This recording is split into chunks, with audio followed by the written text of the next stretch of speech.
terakhir ya. Kejadian ini terus berulang hingga tercatat ada 7 warga kampung mereka. 7 nih Wak ya, 7 warga kampung mereka yang meninggal dengan pola kejadian yang hampir sama. Semuanya berjenis kelamin laki-laki dengan usia 35 tahun ke atas dan mereka meninggal tepat di hari ketika jenazah sebelumnya mau dimakamkan. Ini misalnya kayak tadi itulah Pak Gultom meninggal di hari ketika Pak Togar mau dikuburkan. Begitu juga Pak Albert yang meninggal di hari ketika Pak Gultom mau dikuburkan. Jadi polanya kayak gitu terus Wak sampai jenazah yang ke-7.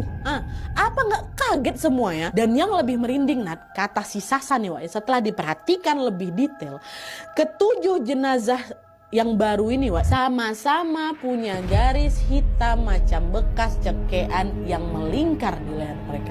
Ada di leher mereka gitu. Padahal mereka ini nggak ada yang meninggal gara-gara dicekek Wak ya. Semuanya meninggal gara-gara serangan jantung, meninggal mendadak. Terus garis hitam melingkar tuh munculnya dari mana? Nah, menyadari semua keanehan itu, warga yang tadinya masih bisa positive thinking akhirnya mulai gempar semua.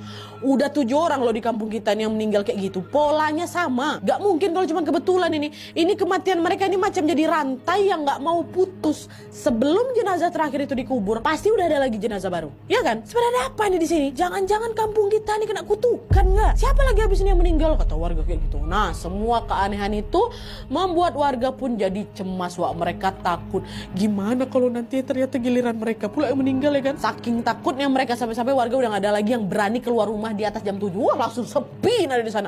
Deretan warung kopi yang biasanya ramai kali duduk bapak-bapak duduk di situ ya Pak ya. Gak ada, gak buka, tutup sebelum maghrib udah tutup makan. Dalam sekejap kampung mereka tuh berubah jadi kampung mati, Nat, kata si Sasa. Suasana mencekam itu Wak makin parah lagi ketika pada suatu hari seorang warga kampung Pulau Salang ini yang bernama Pak Sahat mengaku ke warga dia memimpikan sesuatu yang aneh ya. Dia bilang kayak gini, bapak-bapak, tadi malam saya dapat penglihatan, saya dimimpikan kalau salah satu warga di kampung ini ada yang muja setan Pak. Dia akan menumbalkan 15 pria dewasa, 13 wanita dewasa, dan 11 anak-anak. Itu berarti masih akan ada banyak lagi warga kampung kita yang meninggal Pak. Saya tahu itu cuma mimpi, tapi rasanya kok terlalu nyata buat diabaikan Pak ya. Saya nggak mau kalian salah paham di sini ya. Bukan itu mau saya juga bukan mau nuduh siapa-siapa. Saya juga nggak lihat wajah atau juga tanda apapun sama si orang ini. Tapi dalam penglihatan saya itu, saya merasa ada sesuatu yang keliru di kampung ini Pak. Seolah-olah ada yang membuka jalan buat sesuatu yang jahat.